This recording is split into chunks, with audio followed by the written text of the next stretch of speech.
Hi, this is Michelle Gould, and this is my creating project using iPads to help students to learn to read. I am a kindergarten teacher, so it is imperative that my students come into my classroom not reading, but they leave going into first grade with basic reading skills. The purpose of this project is to use iPads and e-readers to help kindergarten students learn letters, sounds, and how to read. Today's students are digital natives.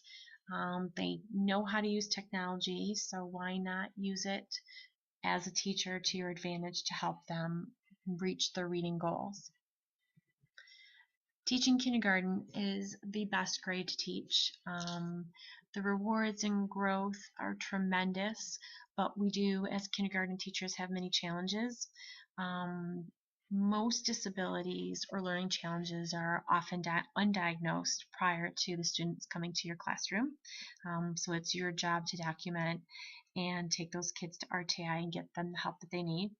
Preschool is not mandatory in the state of Michigan, so kids can come to kindergarten without ever going to preschool, so they don't have the proper baseline academic skills. Some students come into kindergarten lacking some social skills because they've never been to preschool and are not used to being around other children. The biggest hurdle as a kindergarten teacher is getting the kiddos to be ready to read by the end of the school year. Important task of being a kindergarten teacher and a teacher at all is being organized. Once the baseline testing is done, which we start on that very first day of school in kindergarten, you start grouping students. And the best way to do that is by using an intervention book to keep track of who needs help with what. And here's my intervention book, very basic, nothing fancy. But it does keep track of each of my kids' different intervention goals. And I create tabs with their targets so that I know what needs to be done with each student. Here's an example page. These are some students who needed help with sounds at the beginning of the year.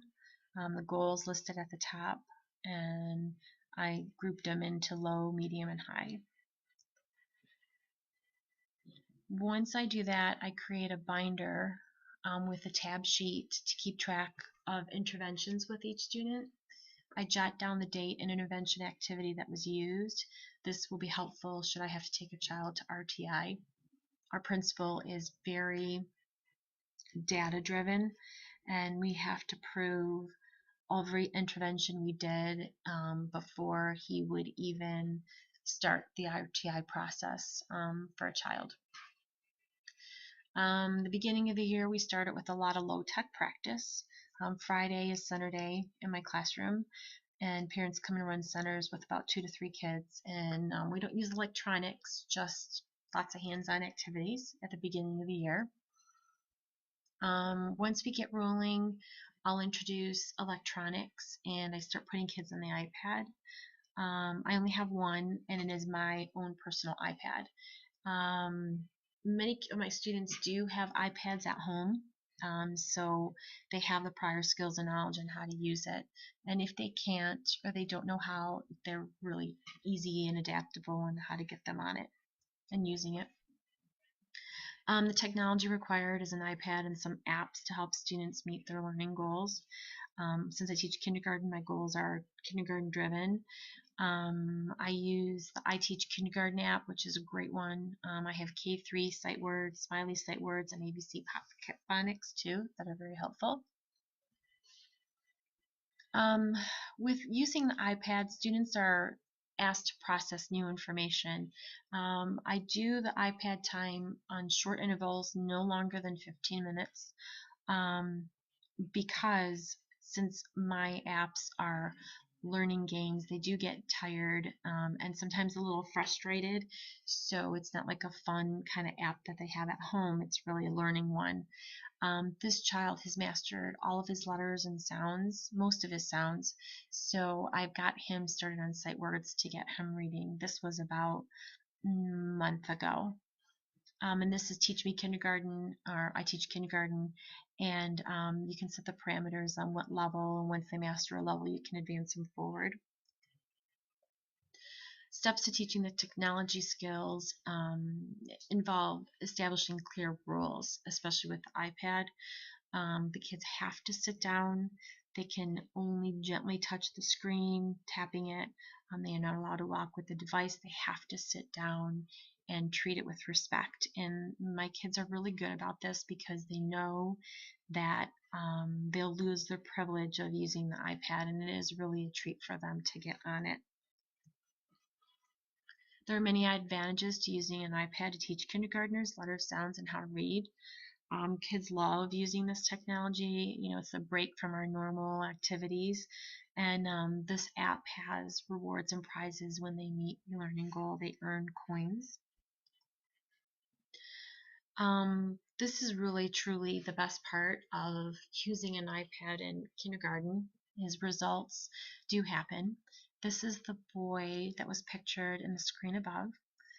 You can see at the beginning of the year under the sound identification, he only had 5 sounds. And I tested him again in February, and he only had 18 sounds, but I had a hunch that he could read because he had been on the iPad almost every school day. And I knew he knew more than the sounds, and I think there's a little bit of a speech issue with him, but that's a sidebar. So on my hunch, I took out my assessment book and started him with a level A reading book, and he got it. Even though he's missing his sounds, he is getting the sight words, which is what I really have been working with him on the iPad on. He's at a level A, and his goal to read is by a level C in June, but he's on his way. So he's learning to decode, learning sounds, learning to use the pictures.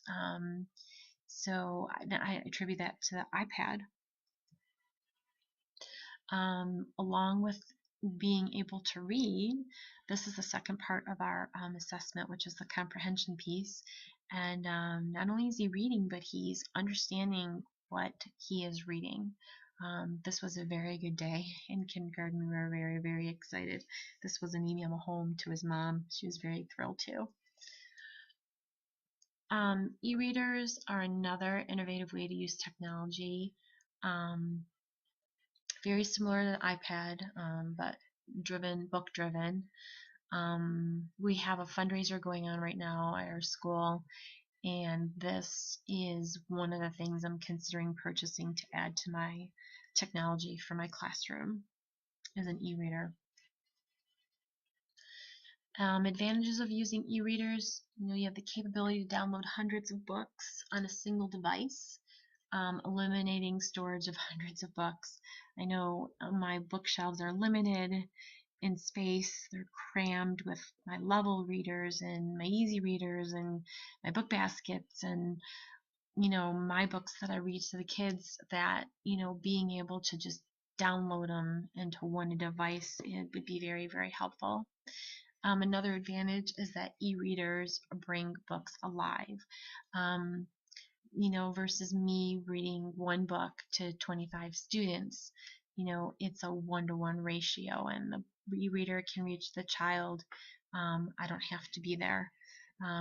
Testing also can be done at the end of each book. There are books that you can purchase that have little quizzes and the kids can go through, so you can assess them without sitting down with them.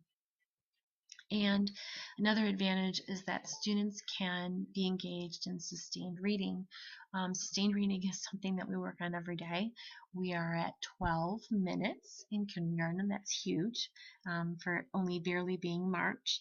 But I know that when I read to them, they just listen and they're just putty in my hands. And having a book read to the students, I know that they could be engaged a lot longer, for longer periods of time, probably 15. I could probably push 20 minutes for them to be reading.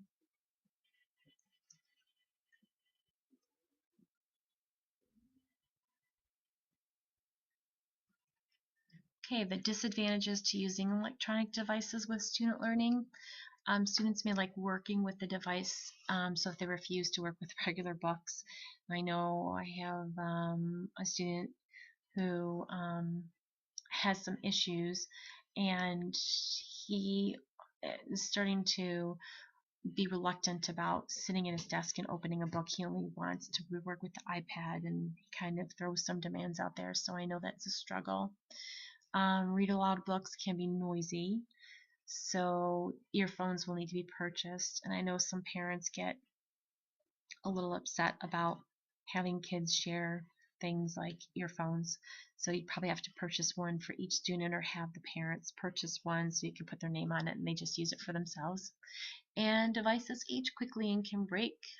Costs make it difficult to replace, and that's where I'm at with my iPad right now. It's 3 years old. Um, I'm thinking about next fall for Thanksgiving Friday, possibly purchasing, if I can get a good deal on an iPad, a new one, because I have a feeling that the one I have isn't going to hold out much longer. And the e-reader is going to be expensive. It takes some creative financing to really be able to keep the devices when you're purchasing them on your own dime. Transferring knowledge to other teachers, pretty simple to do. I know I work closely with my special ed teacher, and I am constantly sharing information about my iPad and the apps I use and the things we're doing with them so that we're on the same page. I could also even put together a presentation for PD Day on how to use the iPad in the classroom. Student growth, that's what teaching is all about, and it is a beautiful thing when it happens and very rewarding. And I think that for me, a lot of it has to do with my classroom technology and using the iPad. I hope that you enjoyed this presentation, and have a great day.